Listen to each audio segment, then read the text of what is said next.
get ready for some laughs and some Battlefield 1 gameplay in 3, 2, 1. I am a Lego maniac. I can't help it.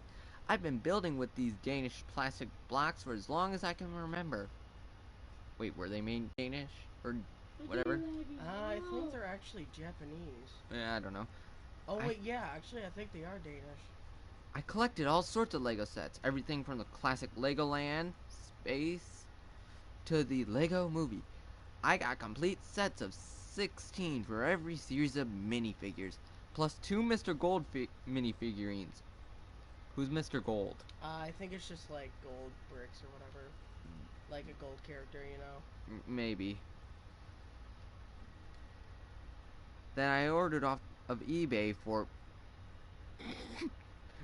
yeah, like hell you got that much money.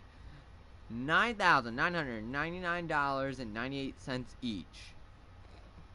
My basement is occupied with tables and shelves adorned with models to the point where it's impossible to walk around without bumping into something.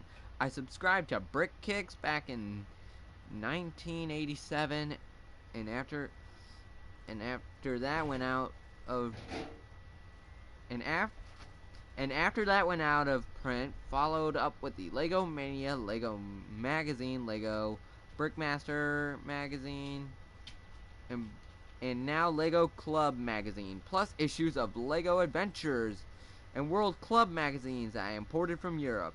I still have every Lego t-shirt from the 90s, even though none of them fit me now, including this awesome shirt that I got with some UFO Land Rover for only $5.99. My wallet's so thin since crack is cheap. What? Since crack is cheaper? What is this? But I'm always the first to check to see if the local Lego store has received the latest shipments of the Ultimate Collector Series Star Wars scents. Some may ask at the ripe age of 38, my life is a wreck. That's the life of a Lego maniac and a psychotic maniac. Would you like to read the next part, Wastelander? My name is John. Yeah. You dick. Alright, would you like to read the next part? Yeah, sure, why the hell Alright, not? just at the top of that whole thing. But let's talk about Legos and Lego video games. When Lego Island first came out in 1997, my mind was completely blown. And it was totally awesome, Can dude. you stop it with that? What? It's funny. Yeah, but try to get with a more realistic one. And it was the 1990s. Which meant you could say totally awesome, dude, in public. Ever since I've collected every single Lego game plus any releases. This includes Gladiator and Bionicle, the game which are totally garbage, but I still play them anyway because they're Lego. And even though TT Games' latest title, the Lego Movie video game, is just without the novelty of fun or the 500 versions of Lego Star Wars that have been released in the past 2 years, I still love... Wait, what? Hold on. What? Oh, I still love it because I'm such a Lego maniac, but sadly there is one Lego game that I would have thought I've never been able to enjoy again. Lego Universe.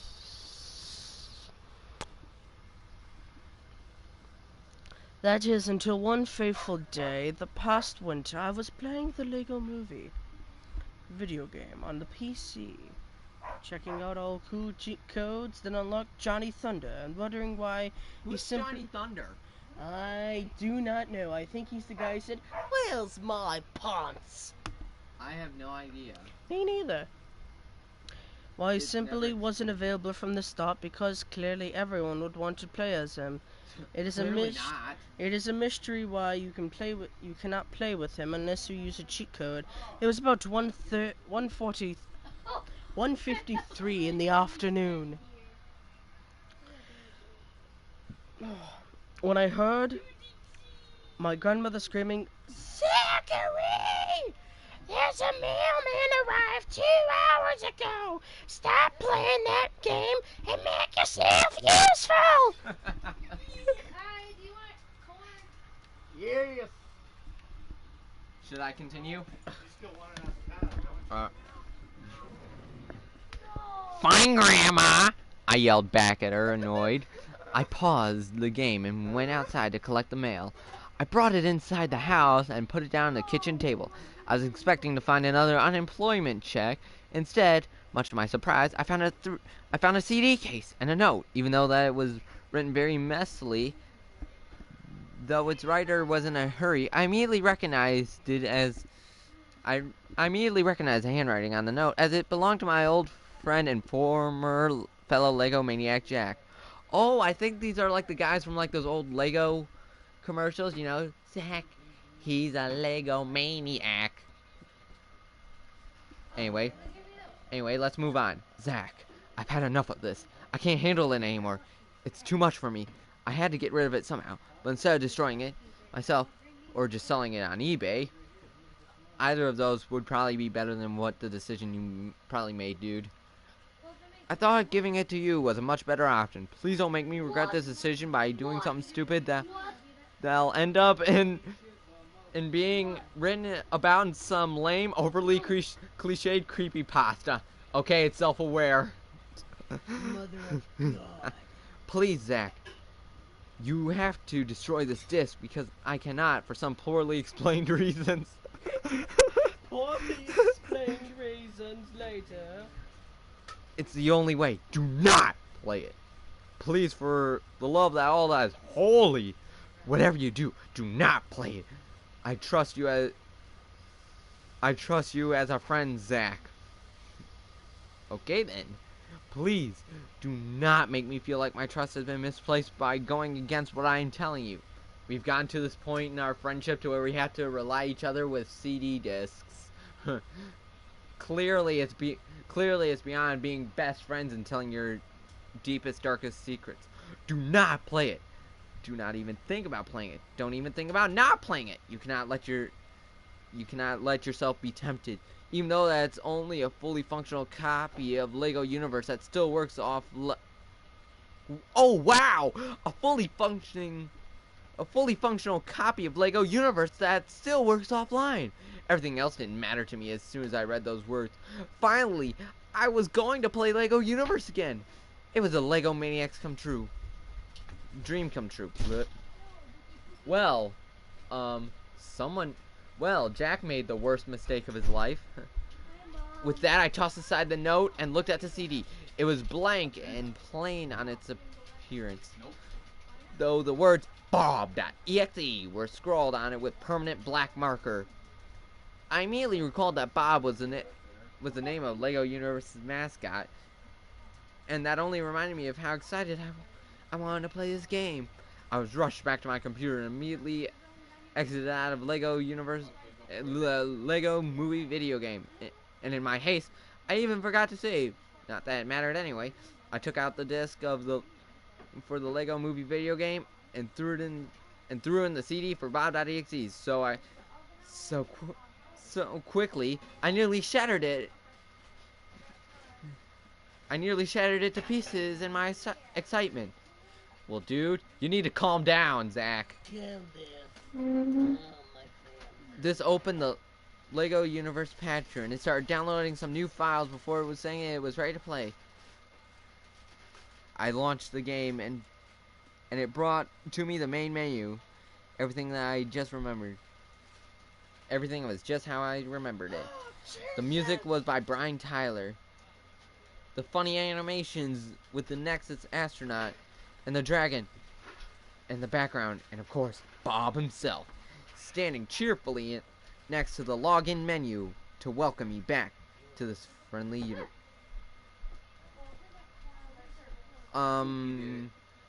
Okay. Look at this photo. Yeah. Totally not photoshopped, I swear. Sorry that we cannot post the photo, by the way. So I typed in my Lego.com username and password and clicked the blue arrow key to continue. The connecting to authentication map message popped up. Then for approximately 0.51 seconds, the game flashed something very different. Something that I'm somehow able to remember perfectly in the instant that it happened. In 0.51 seconds. In less than a second. Whatever. The LEGO Universe logo no longer looked polished, but now rusted. The white, bubbly clouds had vanished, and the blue gradient sky had turned red. The blue trees. Blue trees. Why isn't it green? Oh, whatever. It's Lego. Lego. The blue trees on the horizon turned black and looked as they had been burned, left bare to the blackened bark. The Nexus astronaut was lying on the floor, which no longer was white, but now resembled the scorched earth of a volcano. Excuse me. And the dragon stood over him with vicious intent. Down at the bottom of the screen where it normally says copyright 2011. 2011? Dude, you made it sound like that this game was canceled a long time ago. Heck, I could have been playing this a couple of years ago. Anyway, copyright 2011, the LEGO Group. Instead, the year was replaced with, oh my god, 666. And there was blood. Hyper-realistic blood. Blood on the logo, blood on the trees, blood on the Nexus astronaut, blood on the floor, blood dripping on the dragon's maw, blood on the blood. But worst of all, blood on the blood. There's blood on my blood. So much blood. What the hell do you call this? I call it psycho blood. What does it do? It mixes with your blood and it turns you insane. Why? Because the guy had leukemia. What the hell is wrong with you? A lot of things. Alright. Oh, worst of all was Bob. He looked fairly normal, staring at me with a perpetual smile, but there was something horribly wrong about his normally comforting smile. There was blood dripping from its empty black eyes. Blood! Oh my god, you would have never guessed. Oh my god, blood. Anyway, would you like to continue now, Wastelander? Dude, I'm busy. I'm shooting something called a train. You know we're only doing this just so we can have something to fill up their screen since we don't have any editing software. Yes, Whatever. This is fun. Whatever. I'm throwing grenades. Whatever. Come on. But I said this was only approximately 0.51 seconds, so it didn't bother me. Then why would you... I just thought I imagined it. My therapist often tells me that I imagine things. He just doesn't understand. All that I need to do is just imagine. Yeah, like I said. A lot of stuff. Yeah, like I said, not only Lego Maniac, but most likely Psycho Maniac as well.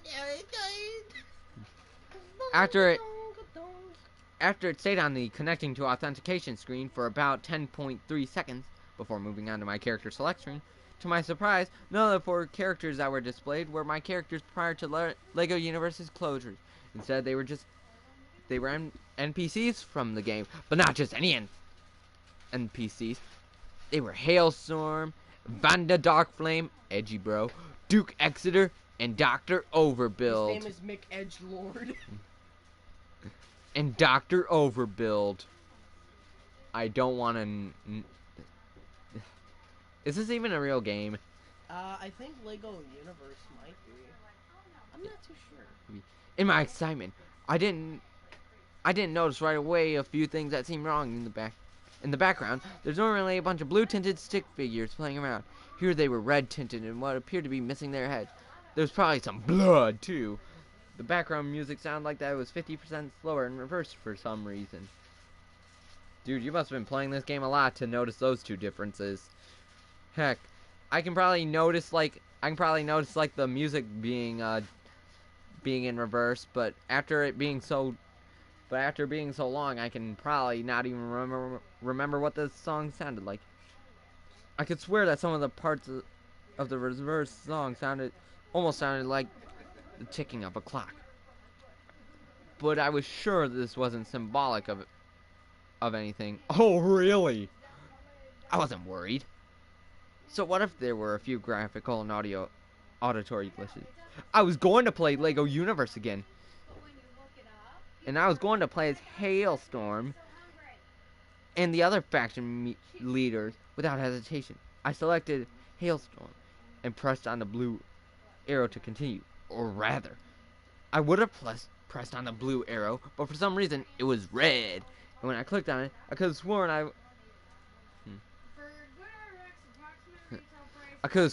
I heard a high-pitched laughter in the background, sounding almost like an echoing version of Bob's laughter. Okay. The screen went black for a loose estimate of... Yeah, how can this be a loose estimate? Of 9.896 seconds. A loose estimate, by the way. Then, as the loading screen popped up and said that my destination was the Venture Explorer. Now this was the first time I thought something was on. Was Hailstorm's save file really on a tutorial level of the game? I also noticed that the Venture Explorer art where depicted the spaceship even more wrecked than I remembered it.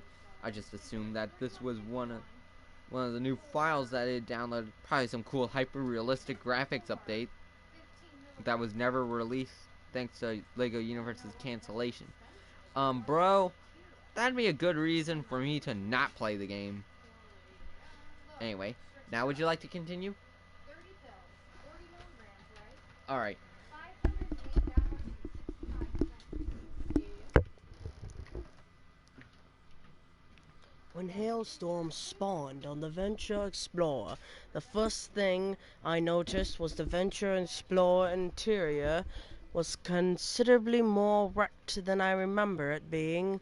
Entire pieces of the walkway chewed up into the nearby pods of sleeping minifigures in suspended animation were cracked open, but the minifigures inside remained lifeless at first. Jet Moonshot was nowhere to be seen, but I found his body smashed to pieces in a pool of blood. So much blood! There were more suspicious pools of blood So much blood. coating the entire world.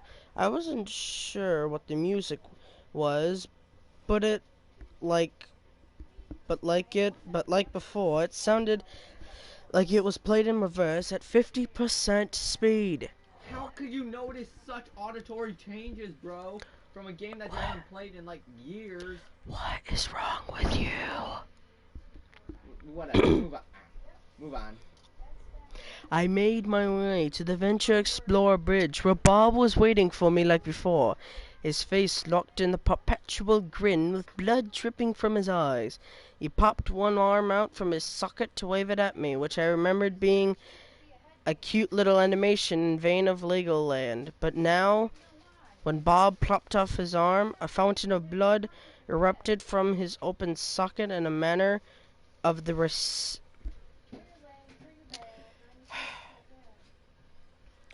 oh my god, really? Tell me what it says. The whole world wants to know. The assessment of the Black Knight from Monty Python. 'Tis but a scrap. But you've lost your arm. It's only a flesh wound. Alright, let's continue. The game indicated that Bob had a mission for me. I interacted with him, but his dialogue was simply, "Hey kid, do you want to use your imagination?" Not the way that you're putting it, Bob. I didn't remember his dialogue from the game, but I shrugged it off. Why should I be afraid? It was only a video game. Or at least I thought. And still thought throughout this remainder of this The mission was to collect 6 imagination orbs around the nearby pistons, just like you remembered it. Despite the horribly wrecked status of the ship, the pistons were still functional. I was able to grab 5 orbs with ease. Should I continue now? Alright. Alright, hold on. We kind of lost where we were. Hold on.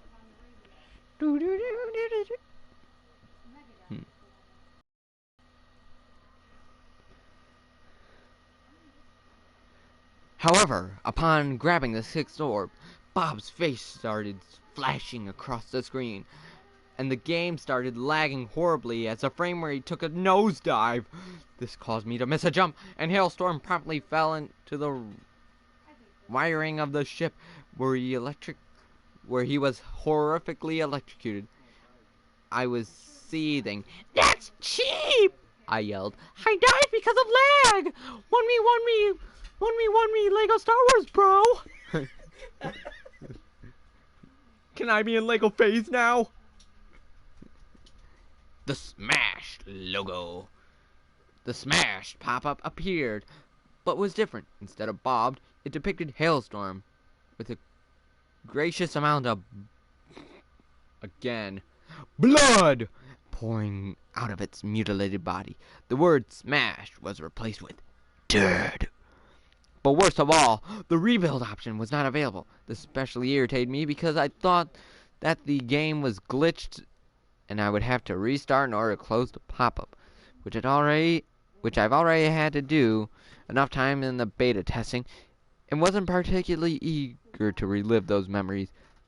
Fortunately, after about 7.4259 seconds, the screen cut to black with Bob's laugh echoing in the background.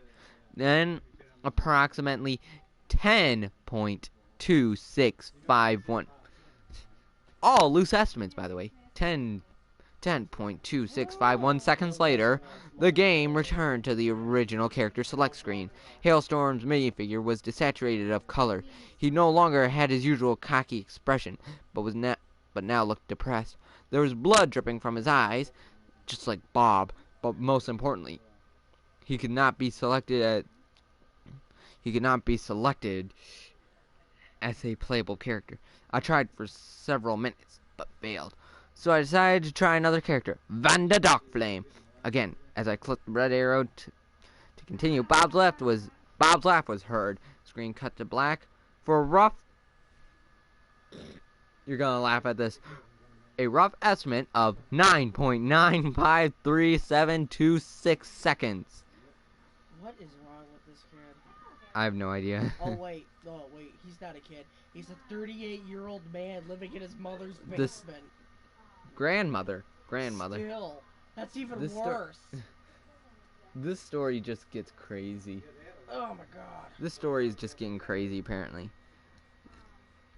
When the loading screen popped up, my destination was at Aviant Gardens. Band of Dark Flames spawned near the wrecked Paradox Research Facility. Dark and sinister music was playing. Once again, in reverse, and playing at 50% speed. My god, dude, you notice every audible glitch. Aviant Gardens was not how I remembered it. The trees were bare and dead, the grass was burned away to reveal scorched earth beneath it.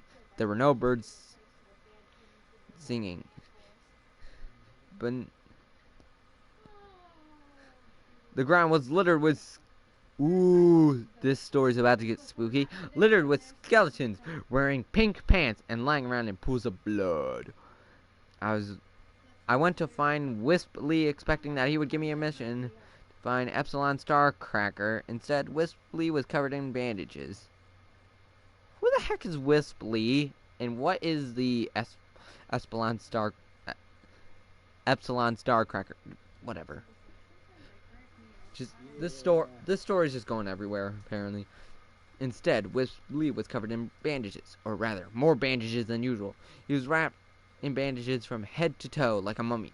These bandages also looked like that they were stained with blood.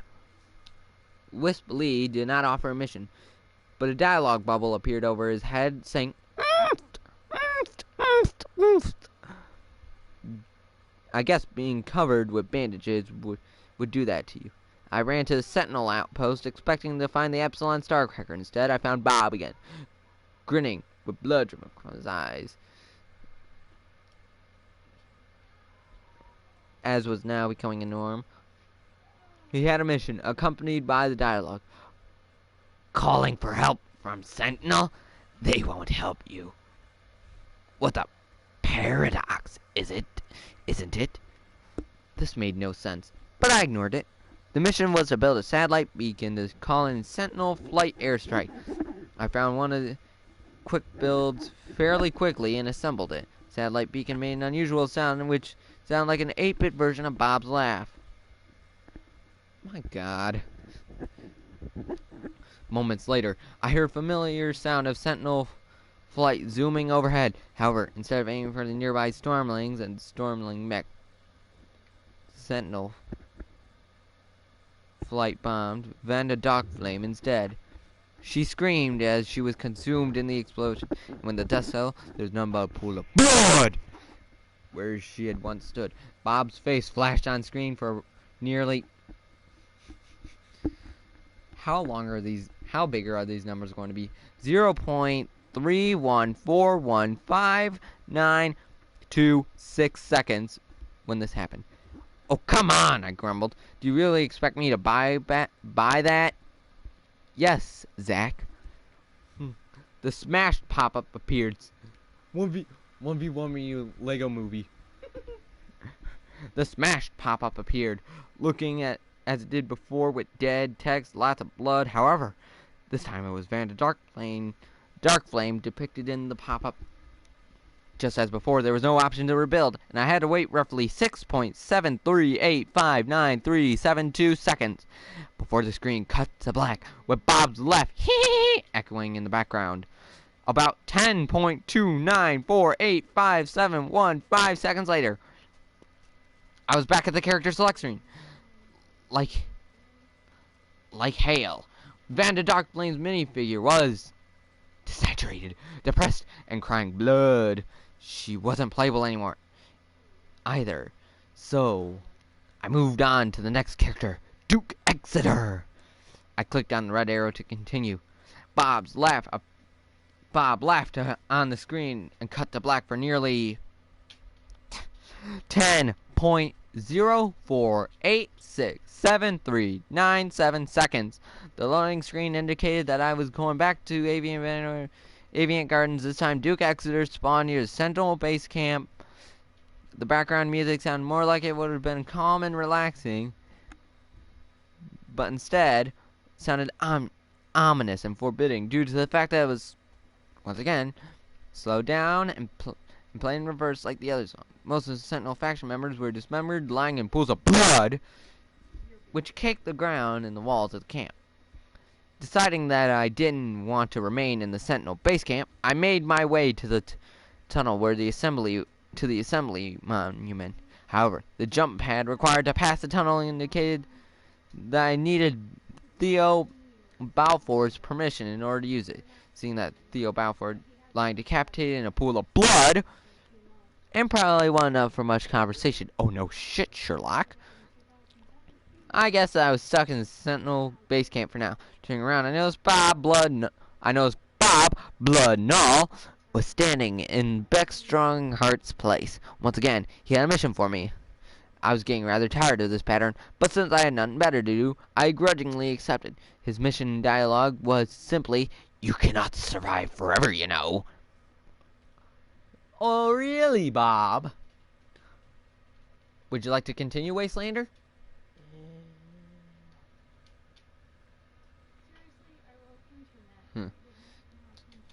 Oh my god. I decided to look ahead, and yeah. These numbers are getting a lot larger. So would you like me to continue? Yes, please. I'm actually kind of laughing at this entertainment. Alright. The mission was to survive for 6 minutes and 66 seconds. Well, who saw that one coming, ladies and gentlemen? Anyway. In the Aviant Gardens... 66 seconds. That's like 7 minutes and 6 seconds long. Pretty much. Yes, but don't you get it? 666. Anyway. Yeah, I know.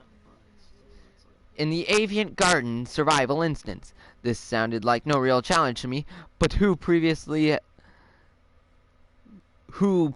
held the Storm Universe record for surviving 78 hours and 35 minutes and 25 seconds, nothing more than a few boxes of pizza, a carton of chocolate milk, an adult diaper, and a couple bottles of Doritos.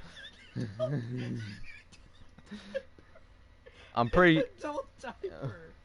And with his MLG progress, I'm pretty sure he had a couple extra large bags of Doritos and 42 2-liter bottles of Mountain Dew with him during the time. Anyway, continuing. I is caterpillar. See?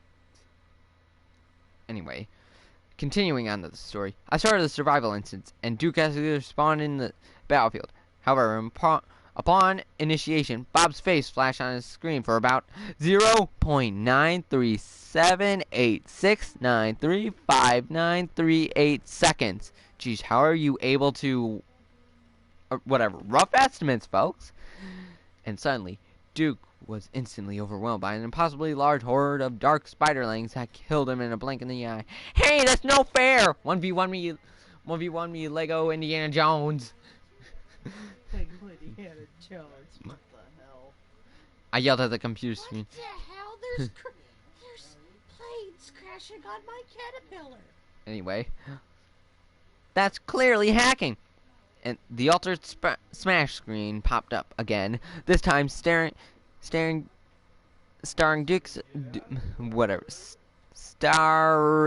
Duke Exeter. Yes, I don't know if this is a typo or not. Read the story yourself and tell me that I am an idiot. This was really... It's so dirty. It's so dirty.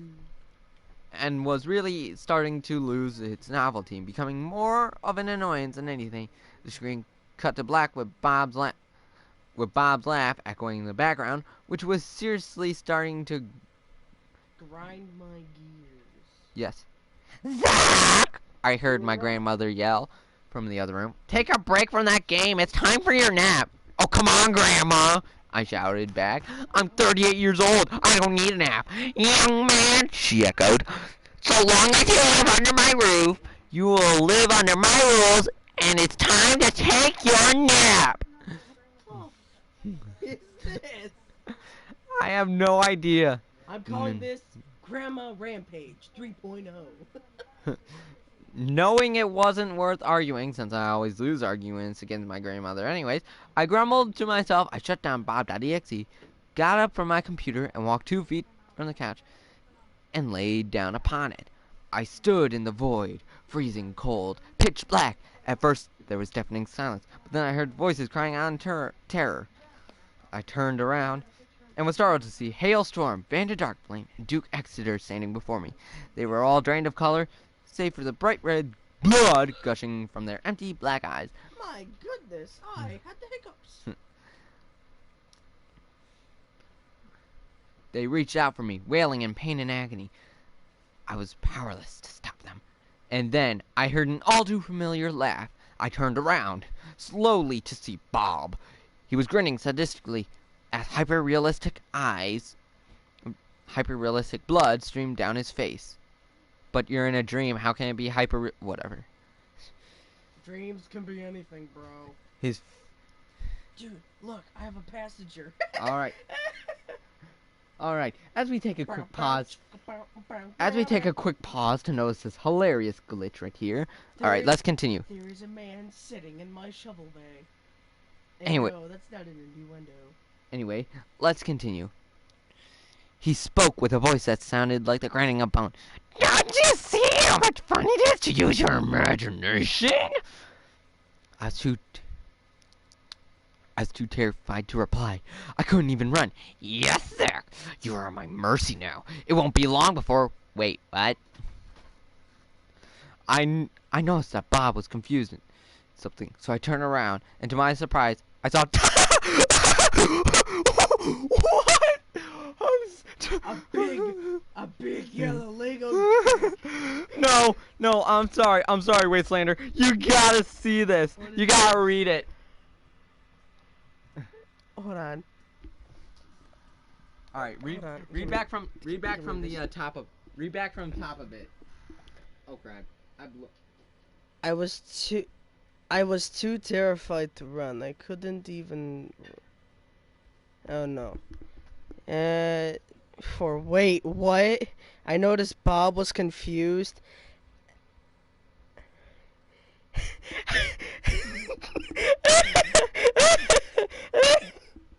I saw Leonardo DiCaprio and Joseph Gordon-Levitt. DiCaprio raised his hand in a defensive manner. Don't mind us. We're not really here Don't mind us, we're not really here. We're not trying to perform an inception.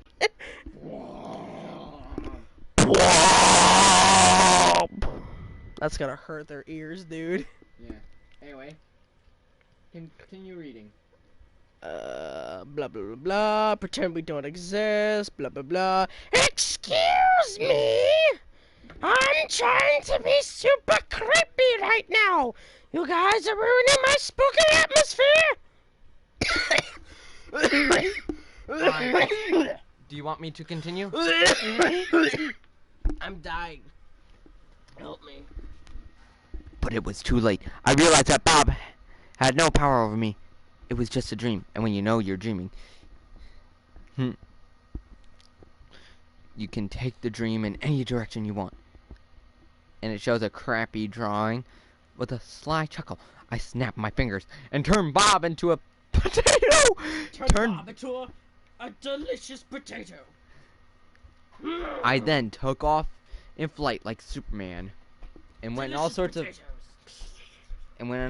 zany, psychedelic dream adventures full of pink elephants and shape-shifting dragons. Oh yeah, like that one time that Dumbo got drunk in the movie.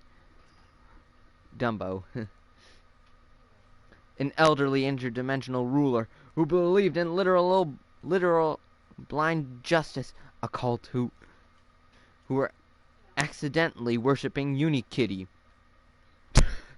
I'm sorry, what? Who the hell is Unikitty? That annoying kitty unicorn thing from the movie, Lego movie.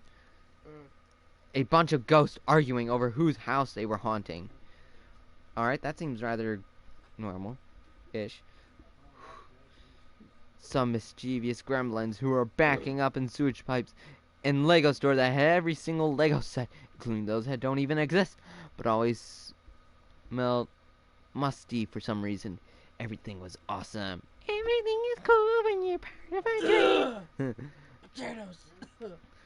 And often in some corner of the dreamscape, a lonely potato screamed, "Curse you, Leonardo DiCaprio!" Marcus. Mackie. Shut up. Mackie. Shut up. I'm dying of potatoes. Help me. I have a potato in my mouth. Anyway, I woke up from my nap several hours later. Wow, I thought. That was Wow, I thought. That was pointless. Then, like nothing ever happened, I got off the couch and returned to the computer and continued playing Bob.EXE. Just like he appeared in my dream, Duke Exeter was depressed, desaturated, and crying blood. He was no longer playable either. I could tell that there was a predictable pattern forming.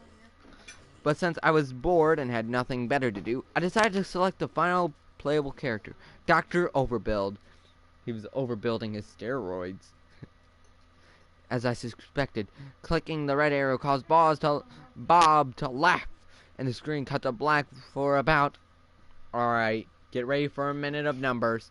9.790383496 seconds. Once again, the destination was Avian Gardens. Dr. Overbuild spawned at the base of the assembly monument. The monument appeared to be on the verge of collapse and didn't look very well maintained when compared to its normal appearance. It was also covered with dead birds and blood. Rusty Steel. Nice name. Rusty Steel was horribly maimed and lying in a pool of blood. But at this point, I was used to seeing this sort of imagery and was completely desensitized. The background music was played at the same speed that you were hearing throughout the rest of this creepypasta, 50% speed, and in reverse, which by now was nothing new. Essentially, anything that might have been mildly unnerving in the first 5 minutes was now boring and rehashed formula. As I suspected, Bob, who stood in where Rusty normally would stand, offering a mission. This time, although Bob was still grinning and had blood dripping from his eyes, his demeanor seemed a little angrier than before. I guess he wanted revenge for being turned into a potato. Again with the potatoes. In my dream, when I interacted with him, his mission text simply said, "You cannot beat me." The mission was to ascend to the monument reach before the finish line. Based on his dialogue, I have expected that he would race me. But even after accepting the mission, Bob just stood idly in place. So I left him behind at the starting line. From my experience, I knew that the yellow path was the fastest, so I took that. Unfortunately, the game started lagging, causing me to fall through the elevator quick build several times, which was really annoying, but at least it didn't lead to an insta-kill like it did for Hailstorm on my fourth try. It was an insta-kill for everything. I managed to ride the elevator without falling, and used a jump pad to bounce me to the monument finish line. At first, the finish line was unoccupied, and I thought I might actually complete this mission for once.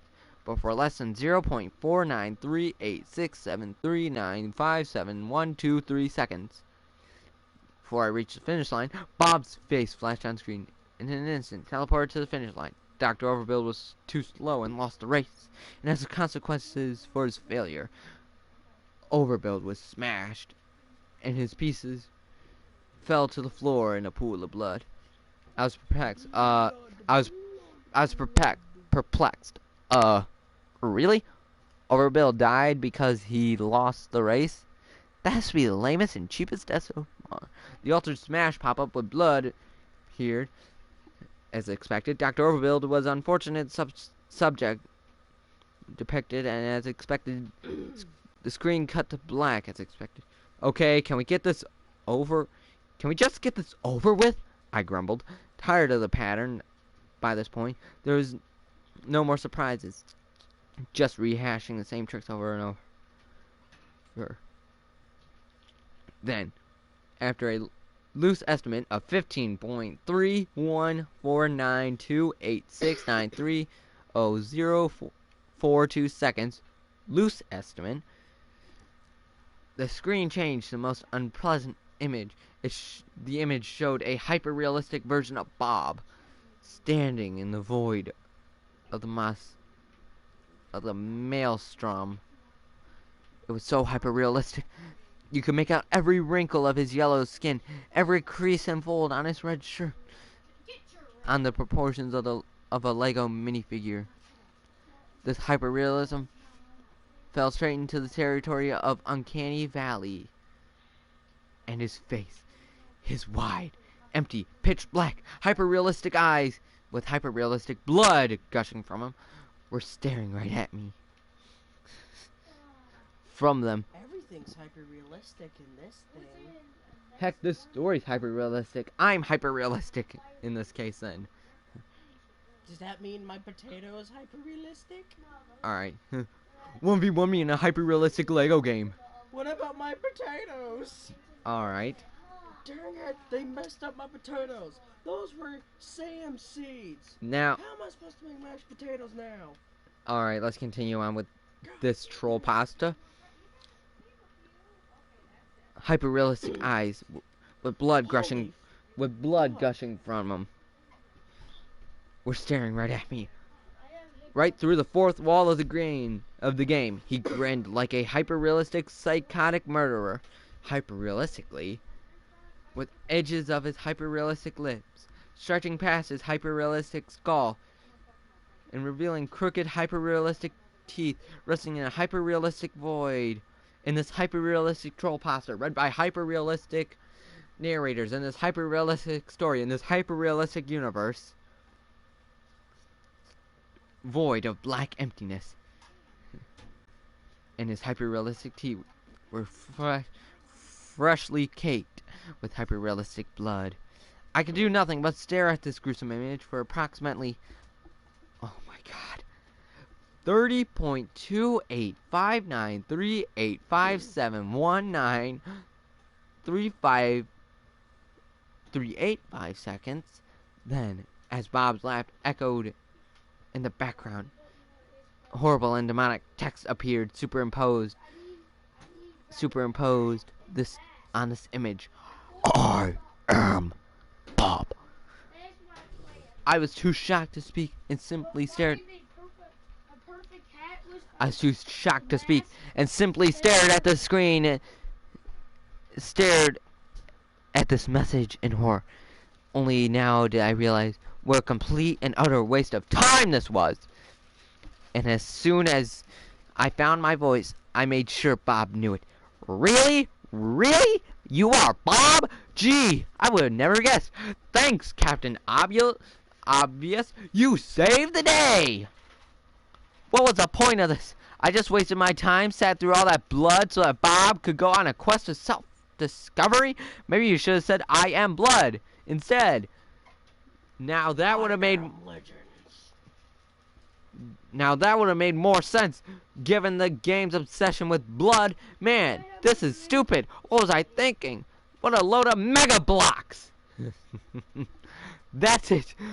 I've had it. I'm going to smash the CD into pieces, so that you can change this message to I am dead. And that wouldn't be such a big surprise either. I was kicked back to the character select screen by the time I was finished ranting. Though I could have sworn that Bob's expression turned from a rather disgruntled just before the screen changed. Dr. Overbuild was now joining the other Nexus Force faction leaders in being desaturated and crying blood. But I thought that this time they looked more mildly annoyed than rather than depressed, as though they were too incredulous to the utter stupidity of this game. Then it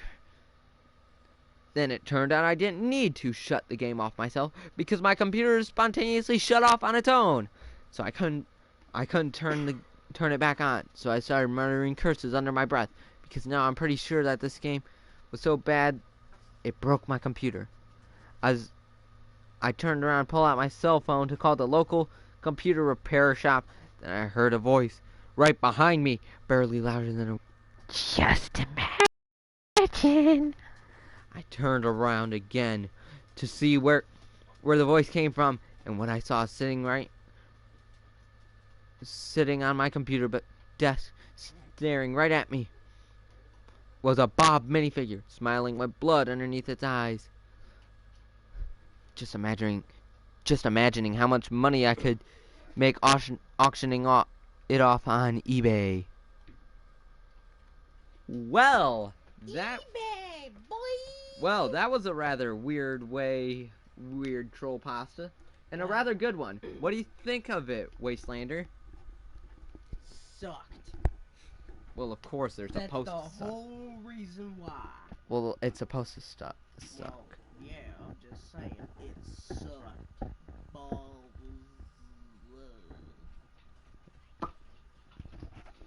I kind of thought that this was rather funny. Anyway, we are going to have to end this. What is this? We fought.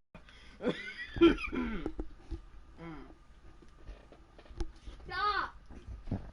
Anyway, we are going to end this off. Goodbye, and see you in the next one.